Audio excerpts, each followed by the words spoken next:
A warm good morning to all my dear dazzling students of Sri Gokulam Public School. This is Nidha Miss with you, and we are going to start yet another English online class. I welcome you heartily to my class. In the previous class, we were discussing the act Mother's Day written by J.B. Priestley. Let us quickly review the main highlights of the lesson. We started off with a conversation with Mrs. Fitzgerald and Mrs. Pearson. Mrs. Pearson is a very naive kind of a lady who has difficulty in managing her family members because they always treat her like a dirt or a servant. Mrs. Fitzgerald is warning her or instructing her to become the mistress of the house and take the matters into the hand seriously. Mrs. Pearson is unwilling and does not have the guts to do whatever instructions is being given to her. Mrs. Fitzgerald, being a fortune teller and who knows magic, who has learned magic from the East, now decides to take the control of Mrs. Pearson's house into her hands, and they both exchange their bodies. Now it is evening time and the family members are coming into the house after a hectic day at work. Mrs. Pearson, now with the soul of Mrs. Fitzgerald, is sitting at the house and smoking and enjoying her day. The first person who comes to home is Doris, their 20-year-old daughter. She gives instructions to her mother that she wants her yellow dress to be ironed as she has got a date with her boyfriend, Charlie Spence. But Mrs. Pearson makes it very clear that she is not willing to take instructions from her daughter. Not only that, she goes to the extent of insulting Charlie Spence and for her poor choice in her. Doris is very much sad and goes into her room. Next enters Cyril, who looks like a masculine counterpart of his sister.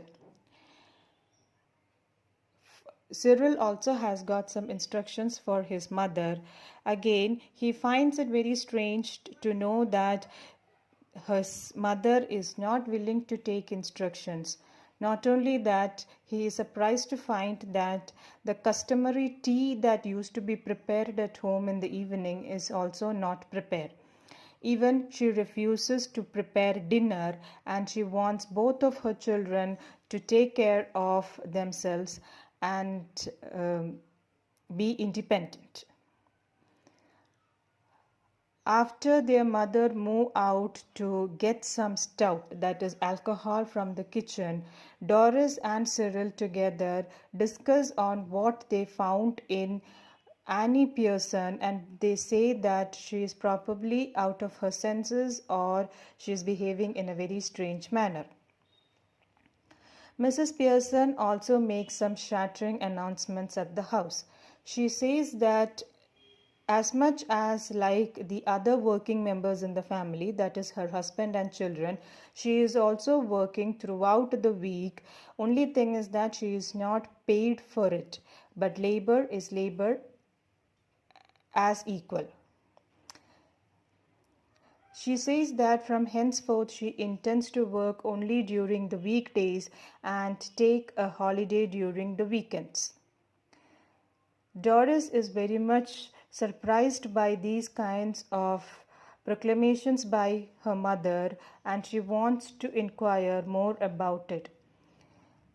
Mrs. Pearson says that she is planning to go out and spend a day or two with her friends or somewhere alone, and she is very capable of looking after herself.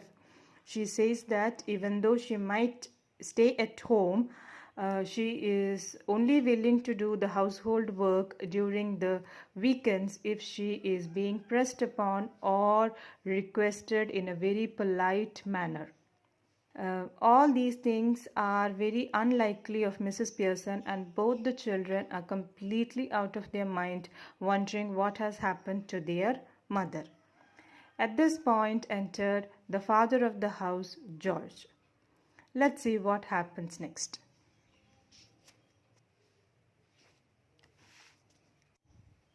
George finds that Doris is moving out of the room crying, and she also warns her father by telling that you will see what is going to happen in the house.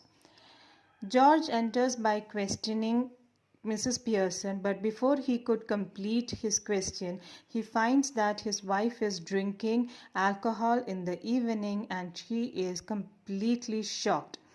He says that this is very strange that she is drinking alcohol, but Mrs. Pearson appears to be very cool, and he says that she had fancied to have some stout and so she is drinking.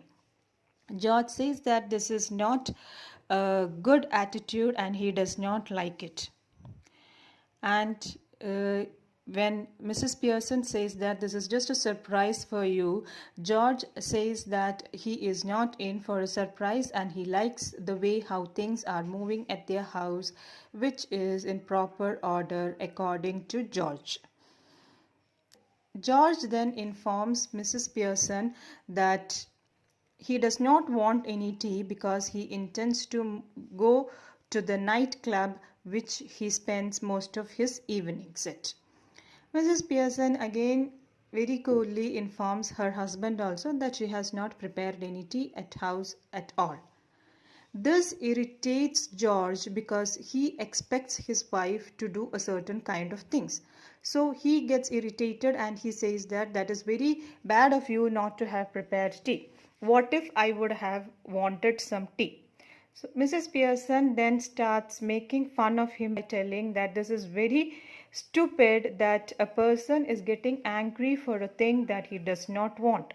This clearly shows the egoistic nature of George. So George does not want tea, but still he is angry because his wife has not fulfilled her duties. So it is almost true what Mrs. Fitzgerald had spoken of Mrs. Pearson.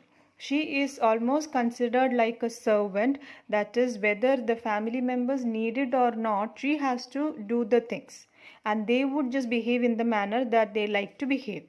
So here Mrs. Fitzgerald in the body of Mrs. Pearson clearly puts a sense into the family members by telling that things will be prepared in the house only if they need it, and that also if it is requested in a proper manner. She says that imagine if this would have happened in your nightclub. Suppose if you went and asked or told the bar attender that you don't want a glass of beer which they have not even poured out, and you are getting angry at the bar attender because the person did not pour out the glass of beer and he actually did not want it. So that's that kind of very stupid kind of behavior is what George is doing right now. Also, she goes on to tell him that as it is, the people in the nightclub are making fun of you and laughing at your back. Now, George gets very angry at this point and he contradicts his wife by telling that definitely not, they don't say things at my back. Mrs. Pearson then outrightly tells him that definitely people do laugh at you. In fact, he is also nicknamed as Pompey Ompy Pearson because he is very pompous. Pompous, he means very show off. So every day he's spending his evenings at the nightclub, and people say that he is a very show off kind of a person. Mrs. George is horrified and he screams, saying that never. He is insulted to a great extent. Mrs. Pearson then goes on, says that it is your fault because you're a family man and you are supposed or expected to spend your evenings at home with your wife and your family. Okay, once in a while going to a nightclub is okay, but every day going over there means people give you people just disregard you or disrespect you. So that is the punishment that you have got for neglecting your wife and spending your time with your family members or your wife. At this point, Cyril enters. We had discussed that in the previous class that he was feeling very hungry, so he had gone into the kitchen to get something for him to eat. So he enters, and immediately George, to clarify, asks Cyril whether he is called as Pompey Ompy Pearson and in the nightclub, and Cyril has to admit that definitely he is. George then leaves the room as if somebody has hit him over the head. Cyril is very angry with his mother and says that you shouldn't have told this to father. Mrs. Pearson says that no, the things that have to be told have to be told. It is good for somebody to know what things are cut and clear so that they are not living in a fake world.